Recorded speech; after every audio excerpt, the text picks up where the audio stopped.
So guys മാർവലിൻ്റെതായിട്ട് recent ആയിട്ട് പുറത്തിറങ്ങിയിരിക്കുന്ന ഒരു series എന്നൊക്കെ നമുക്ക് പറയാവുന്ന അല്ല സീരീസ് തന്നെയാണ്. സീരീസ് ആണ് നമ്മുടെ അയൺ ഹാർട്ട് എന്ന് പറയുന്ന ആ ഒരു സീരീസ് നമ്മുടെ ബ്ലാക്ക് പാന്തർ വക്കാണ്ട ഫോർ എവറിലൂടെ ഇൻട്രൊഡ്യൂസ് ചെയ്തിട്ടുള്ള റീറി വില്യംസ് എന്ന് പറയുന്ന ക്യാരക്ടറിന്, അതായത് നമ്മുടെ അയൺ ഹാർട്ടിനെ ഒരു അതായത് സ്വന്തമായിട്ടുള്ള ഒരു സിംഗിൾ സോളോ സീരീസ് കൊടുത്തിട്ടുള്ള പരിപാടിയാണ് ഈ അയൺ ഹാർട്ട് എന്ന് പറഞ്ഞിട്ടുള്ള ഈ ഒരു പരിപാടി. നമ്മുടെ ബ്ലാക്ക് പാന്തർ വക്കാണ്ട ഫോർ എവറിൽ നമ്മുടെ ഷൂരിയുടെ ഒരു ഹെൽപ്പറല്ല, മനസ്സിലായി, നമ്മുടെ നെയ്മോറിൻ്റെ ടെലക്കോണിൽ വന്നിട്ട് ആ അഡമാൻഡിയം അല്ല സോറി വൈബ്രേനിയം ഡിറ്റക്ടർ കണ്ടുപിടിച്ച ആ ഒരു സയൻറ്റിസ്റ്റ് ചോദിച്ചു പിടിച്ച് തന്നപ്പോൾ വേറെ എന്തൊക്കെയാണ് സ്കൂൾ പ്രൊജക്റ്റൊക്കെ മാറിയത്, അതൊക്കെ പോട്ടെ, അതൊന്നും ചർച്ച ചെയ്യേണ്ട വിഷയമല്ല ഇവിടെ. ബട്ട് നമ്മുടെ ബ്ലാക്ക് പാന്തർ വക്കാണ്ട ഫോർ എന്ന് പറയുന്ന ഒരു കൾട്ട് ക്ലാസിക് മൂവി തന്നെയാണ്. കാരണം റയാൻ ഗൂഗ്ലർ എന്ന് പറയുന്ന ആ ഒരു ഡയറക്ടറിൻ്റെ ഒരു ഫുൾ പൊട്ടൻഷ്യൽ നമ്മൾ കണ്ടിട്ടുള്ള ഒരു സിനിമ തന്നെയാണ്. കാരണം അത്രയും വലിയൊരു ലോസ് മാർവൽ ഉണ്ടായിട്ടും അതിനൊന്ന് പാച്ചപ്പ് ചെയ്ത് കൊണ്ടുവരാൻ ആ ഒരു സിനിമയ്ക്ക് വളരെ സാധിക്കുന്നുണ്ട്. അത് ഞാൻ പറഞ്ഞു വരുന്നത് നമ്മുടെ ചാഡ്വിക് ബോസ്മാൻ്റെ ലോസ് തന്നെയാണ്. അതായത് ചാഡ്വിക് ബോസ്മാൻ മരിച്ചതിന് ശേഷം ബ്ലാക്ക് പാന്തർ ആരാന്നുള്ളൊരു ക്വസ്റ്റ്യനൊക്കെ ഉണ്ടായിരുന്നു. നമ്മുടെ സൂര്യനെ വെച്ച് അത് അവർ മനോഹരമായിട്ട് തന്നെ ചെയ്തിട്ടുണ്ട്. ഞാൻ പറഞ്ഞു വരുന്നത് അതൊന്നുമല്ല, നമ്മുടെ അയൺ ഹാർട്ടിനെ കുറിച്ചിട്ടാണ്. അയൺ ഹാർട്ട് എന്ന് പറയുന്നത് ഒരു മാർവൽ കോമിക്സിൽ തന്നെയുള്ള ഒരു ക്യാരക്ടർ തന്നെയാണ്. അതിനെ ഒരു ലൈവ് ആക്ഷൻ അഡാപ്റ്റേഷൻ ആയിട്ട് കൊണ്ടുവന്നിട്ടുള്ള ഒരു പരിപാടിയാണ്. അയൺ ഹാർട്ടിനെ ഇതിൽ കൊണ്ട് പ്രതിഷ്ഠിച്ചിരിക്കുന്നത് അയൺമാന് പകരം എന്ന് പറഞ്ഞിട്ടാണ്. കാരണം ഈ ഒരു സീരീസ് എന്ന് പറയുന്നത് വലിയ പ്രതീക്ഷയില്ലാണ്ട് ഞാൻ കണ്ട സാധനമാണ്. പക്ഷേ വലിയ പ്രതീക്ഷയില്ലാണ്ട് കണ്ടോന്നാണോന്ന് എനിക്കറിയില്ല, എനിക്ക് സാധനം ഇഷ്ടപ്പെട്ടു. ടെക് രീതിയിൽ നോക്കുകയാണെന്നുണ്ടെങ്കിൽ അത്ര വലിയ ടെക്നിക്കൽ പരമായിട്ടുള്ള കാര്യങ്ങളിലൊന്നും എനിക്ക് വലിയ പ്രാവീണ്യം ഇല്ലാത്തത് കൊണ്ടും പിന്നെ ഈ മാർവലിൻ്റെ ഈ സൈഡ് എനിക്ക് കുറച്ച് ഇഷ്ടമുള്ളത് കൊണ്ട് ഞാനിന്ന് കണ്ട പരിപാടിയാണ്. സ്റ്റാർട്ടിംഗ് ഒക്കെ അടിപൊളിയായിട്ട് തന്നെ ചെയ്തിട്ടുണ്ട്.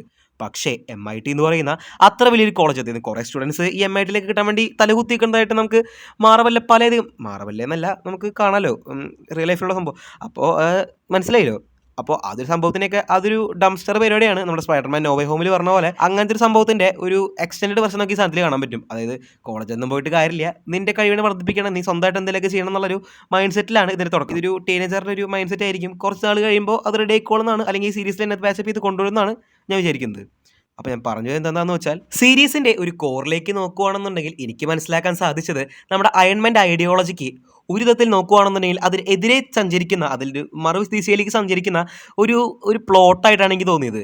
ഒരിക്കലും അയൺമാനുള്ളൊരു പകരക്കാരനാവാൻ നമ്മുടെ റീറി വില്യംസിന് സാധിച്ചില്ലെങ്കിലും അതിലെന്തൊക്കെയോ ഒരു സംഭവം ഒരു ഉദ്ദേശിക്കുന്നുണ്ട്. കാരണം ഒരാളിരുന്ന് പറയുന്നുണ്ട് താനോസ്, ഇനി ഒരു താനോസ് വന്നാൽ രക്ഷിക്കാൻ ആരില്ല എന്നൊക്കെ ഞാൻ സ്പോയിലർ ഞാൻ പറയുന്നില്ല, കാണുമ്പോൾ എൻ്റെ എക്സ്പീരിയൻസ് എനിക്ക് പോവും.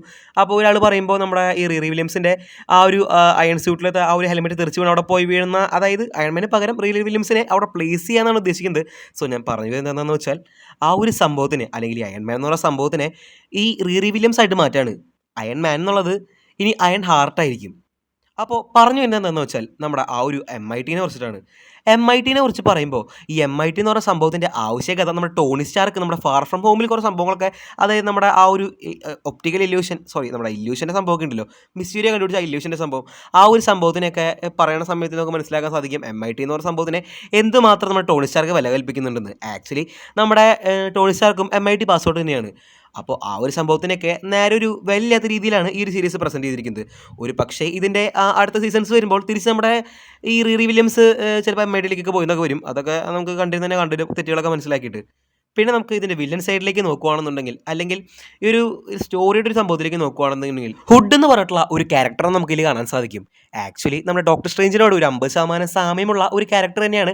കാരണം അദ്ദേഹം ഒരു കേപ്പ് ഉപയോഗിക്കുന്നുണ്ട്. കേപ്പ് ഉപയോഗിച്ചുകൊണ്ട് ഒരിക്കലും ഡോക്ടർ സ്ട്രേഞ്ച് ആവില്ല എന്നാണ് ഞാൻ നിങ്ങൾ പറഞ്ഞു വരുന്നത്.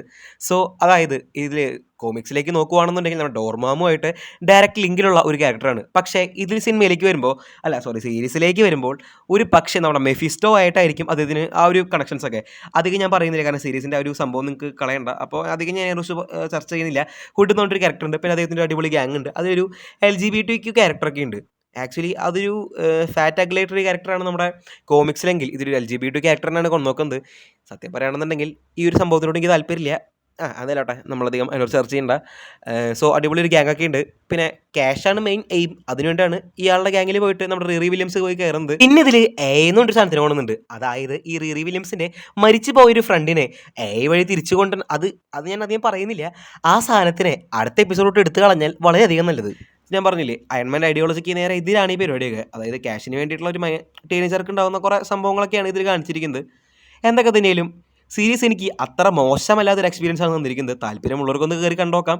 അത്ര വലിയ സംഭവമൊന്നുമില്ല, എന്നാലും ടെക് പരമായിട്ടുള്ള കാര്യങ്ങളൊക്കെ ഇഷ്ടപ്പെട്ടവർക്ക് ചിലപ്പോൾ ഇഷ്ടപ്പെടാൻ ചാൻസ് ഉണ്ട്. സോ എന്താവട്ടെ. പിന്നെ ഒരു ചെറിയ കാര്യം കൂടി, അതിൻ്റെ ഒരു റെഫറൻസ് ഇതിലുണ്ട്. അപ്പോൾ എന്തായാലും സോ അതുപോലത്തെ ഇൻട്രസ്റ്റിംഗ് ഫാക്ട്സിനും വീഡിയോസിനായിട്ട് ചാനൽ സബ്സ്ക്രൈബ് ചെയ്യാനും വീഡിയോ ലൈക്ക് ചെയ്യാൻ ശ്രദ്ധിച്ചേക്കാം.